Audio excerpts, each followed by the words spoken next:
Party office দখলকে কেন্দ্র করে আবারও প্রকাশ্য গোষ্ঠীদ্বন্দ্ব রায়নায় 10 জনকে গ্রেপ্তার করে বর্ধমান আদালতে পাঠালো রায়না থানা পুলিশ। প্রকাশ্যে তৃণমূলের ব্লক সভাপতি ও বিধায়ক গোষ্ঠীর দ্বন্দ্ব। রায়না 1 ব্লকের শেহারা অঞ্চলের মোগলমারি গ্রামে আবারও প্রকট রূপ নিল তৃণমূলের গোষ্ঠীদ্বন্দ্ব। মোগলমারি বাজারে অবস্থিত তৃণমূলের দলীয় কার্যালয় কোন গোষ্ঠীর অধীনে থাকবে সেই নিয়ে বৃহস্পতিবার রাতে প্রবল ঝামেলায় জড়িয়ে পড়ে রায়না 1 ব্লক তৃণমূলের সভাপতি বামদেব মণ্ডল ও রায়না বিধানসভার বিধায়ক শম্পাধারা গোষ্ঠীর লোকজন। জানা গেছে বৃহস্পতিবার সন্ধ্যায় শম্পাধারা গোষ্ঠীর লোকজন দলীয় কার্যালয়ে বসে নিজেদের মধ্যে খোশ মেজাজে গল্প করছিল। ঠিক সেই মুহূর্তে ব্লক সভাপতি বামদেব মণ্ডলের লোকজন মোগলমারি বাজারে দলীয় কার্যালয়টি দখল নিতে গেলে বাধা দেয় শম্পাধারা গোষ্ঠীর লোকজন। তখনই শুরু হয়ে যায় ঝামেলা এবং তারপরই শুরু হয় দুটো গোষ্ঠীর মধ্যে হাতাহাতি। খবর পেয়ে দ্রুত ঘটনাস্থলে পৌঁছয় রায়না থানার অন্তর্গত শেয়ারা বাজার ফাঁড়ির পুলিশ এবং রায়না থানার ওসি সহ বিশাল পুলিশ বাহিনী। পরিস্থিতি স্বাভাবিক করতে কড়া পদক্ষেপ গ্রহণ করে পুলিশ নামে র্যাব সহ আধা সামরিক বাহিনী বিভিন্নভাবে অভিযান চালিয়ে এলাকায় অশান্তি সৃষ্টি করার অপরাধে দুটি গোষ্ঠীর মোট 10 জনকে গ্রেপ্তার করে পুলিশ। ধৃতদের বিরুদ্ধে নির্দিষ্ট ধারায় মামলা রুজু করে শুক্রবার বর্ধমান আদালতে পাঠায় পুলিশ। ধৃতদের মধ্যে বিধায়ক গোষ্ঠীর শেখ রহমত বয়স 42, শেখ ইনামুল বয়স 48, শেখ সোমেদ আলী বয়স 43, শেখ শারফুদ্দিন বয়স 26 ও শেখ নাসিম রাজ বয়স 24।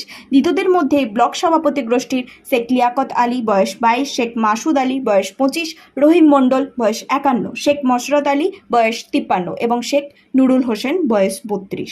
উল্লেখ্য, ব্লক সভাপতি ও বিধায়কের গোষ্ঠীর দ্বন্দ্ব এই প্রথম নয়, এটি দীর্ঘদিনের। তবে ক্রমাগত দুটি গোষ্ঠীদ্বন্দ্ব চূড়ান্ত আকার নিলেও উচ্চ নেতৃত্ব কোনো ব্যবস্থা না নেওয়ায় দুশ্চিন্তায় এলাকার তৃণমূল নেতৃত্ব ও কর্মীরা সহ সাধারণ মানুষরা।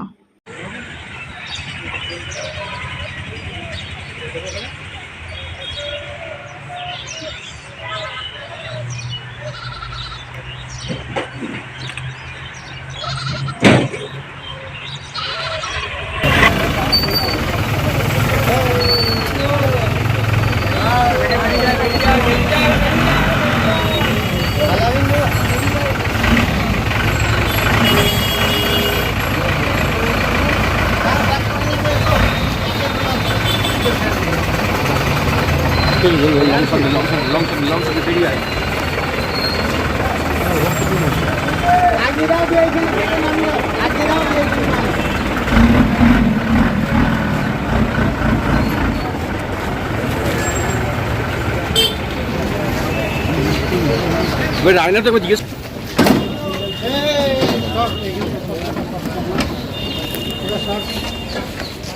কি হয়েছিল ঘটনাটা?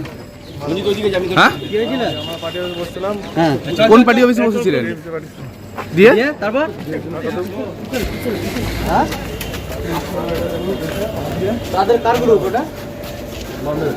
বামের গ্রুপ। আপনি কাজ করেন? কে মেরেছে আপনার? কাদের সাথে মারা? হ্যাঁ, তৃণমূলের। হ্যাঁ, আপনি কার পার্টি করেন? আমি চম্পাধারা।